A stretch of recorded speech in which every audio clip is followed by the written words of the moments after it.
नमस्कार दोस्तों, एक बार फिर से आप सभी का स्वागत है।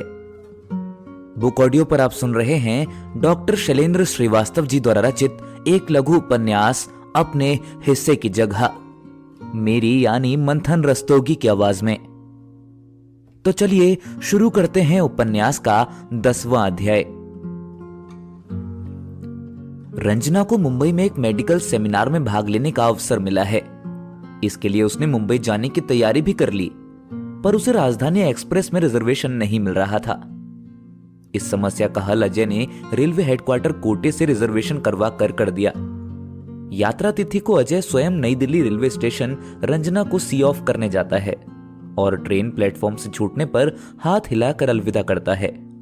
ट्रेन में रंजना के अलावा 2 और डॉक्टर दिल्ली से सेमिनार अटेंड करने जा रहे थे। उसमें डॉक्टर शेखर भी था। शेखर मेडिकल पढ़ाई के समय उसके बैच का था।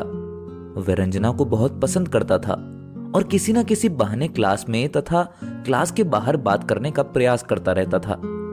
कई बार तो वह गर्ल्स हॉस्टल में ही मिलने पहुंच जाता था, लेकिन रंजना इन सबको गैर जरूरी मानते पढ़ाई पर ही ध्यान केंद्रित किए रहती थी। इस कारण रंजना का कोई साल खराब नहीं हुआ, जबकि शेखर पढ़ाई के अलावा लड़कियों को फ्लर्ट करने में समय खराब किया। इस कारण कोर्स पूरा करने में 1 वर्ष ज्यादा लगा था। बर्थ पर लेटी रंजना का ध्यान बार बार अजय पर केंद्रित हो जाता है। अजय को पहली बार अकेला छोड़कर आई है। अब वह बिल्कुल फ्री हो गया है। शाम को रोज प्रेस क्लब में 4 पैक चढ़ाकर देर रात घर आएगा। रामकली जो कुछ खाना बनाकर डाइनिंग टेबल पर रख देगी वही खाकर सो जाएगा। रंजना जानती है कि लेखक लोगों के फैन लिस्ट में 2-4 महिला अवश्य होती हैं, और फिर यूनिवर्सिटी में ही अजय की फैन लिस्ट में लड़कियां ही अधिक थीं। फिर रोजी तो है ही, जब बोर होगा पब्लिक लाइब्रेरी पहुंच जाएगा, घंटा 2 घंटा गुफ्तगू करने। बचपन की बहुत सी बातें होती हैं जिसे वह बार बार रोजी को सुना सकता है। यादों में खोई उसे कब नींद आ गई उसे नहीं मालूम। सुबह आंख खुली तो ट्रेन सूरत स्टेशन पर 2 मिनट के लिए रुकती है। फिर सीटी बजाती आगे बढ़ी तो मन फिर अजय पर अटक गया। उसे लगता है कि कोई उसके और अजय की जिंदगी में तीसरा एंट्री लेने की कोशिश कर रहा है। कोई है जो उसके बीच दरार डाल रहा है। वह क्यों ऐसा करना चाह रहा है?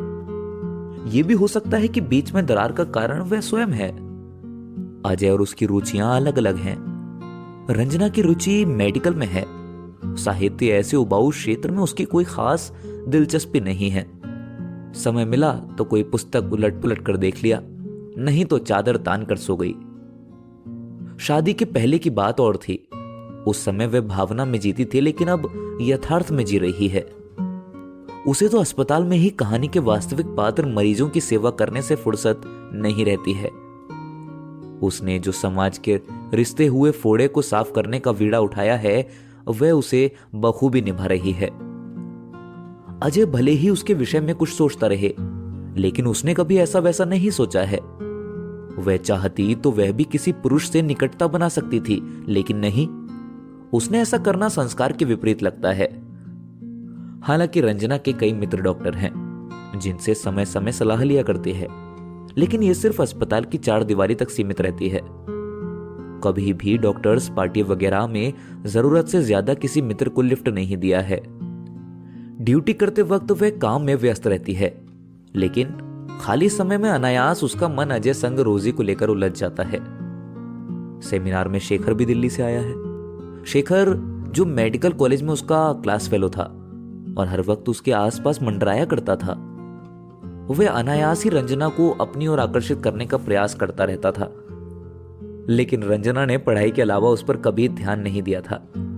दिन में सेमिनार में भाग लेने के बाद शाम को रंजना मेरीन ड्राइव घूमने के लिए चल पड़ी तो शेखर भी साथ हो लिया। शेखर और रंजना कॉलेज के समय के संस्मरण सुनते हुए समुद्र की लहरों की अटखेलियां देख रहे थे। शेखर बातूनी है। बात बात में रंजना से जानना चाहा कि वह एक डॉक्टर का प्रपोजल अस्वीकार कर पत्रकार पति का चुनाव किस आकर्षण में किया था और अब कैसी निभ रही है। आकर्षण नहीं, सुटेबल मैच की बात होती है। इसमें सिर्फ योग्यता नहीं और भी बहुत कुछ मैच होना चाहिए। रंजना शेखर की उत्सुकता का माकूल जवाब देती है।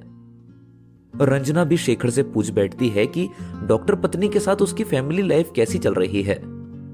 मजे में कट रही है, शेखर ने तपाक से उत्तर दिया। मेरीन ड्राइव से शेखर और रंजना गेस्ट हाउस लौट आते हैं। सेमिनार में बाहर से आए मेहमानों के ठहरने का प्रबंध इसी गेस्ट हाउस में किया गया है। शेखर और रंजना के कमरे अगल बगल ही हैं। अजय से इतनी दूर होने पर वह पलंग पर लेटी बोरियत महसूस कर रही थी। वह करवट बदलती है तो शेखर का चेहरा घूमने लगता है। रंजना, मैंने तो अभी तक तुम्हारा इंतजार किया है, तुम क्या सोच रही हो? मैं नहीं जानता, अचानक इतने दिनों के बाद मिली तो तुम किसी और की हो चुकी हो, और ये भी जानता हूं कि उस रिश्ते को तोड़ना नहीं चाहोगी। सही भी है, भारतीय नारी एक बार जिसका वर्ण कर लेती है जीवन भर उसी को समर्पित रहती है। विवाह के उपरांत पर पुरुष का ख्याल भी एक तरह की वासना है। वह फिर करवट बदल लेती है तो शेखर को लेकर मन में वितृष्णा उत्पन्न हुई। आगे से वह उससे ज्यादा बात भी नहीं करना चाहेगी। उसे लगा कि शेखर उसके भीतर अजय के प्रति अविश्वास पैदा करने की कोशिश कर रहा है। वह सीधे बोल देती है, शेखर जी, आपको बिना पूछे मेरे कमरे में नहीं आना चाहिए। ऐसी क्या गलती हो गई मुझसे? शेखर सोचने लगता है। गलती नहीं हुई, पर इस तरह आने से किसी भी के प्राइवेट लाइफ में डिस्टरबेंस होता है। जी अच्छा, मैं चलता हूं। शेखर अपने कमरे में आ जाता है।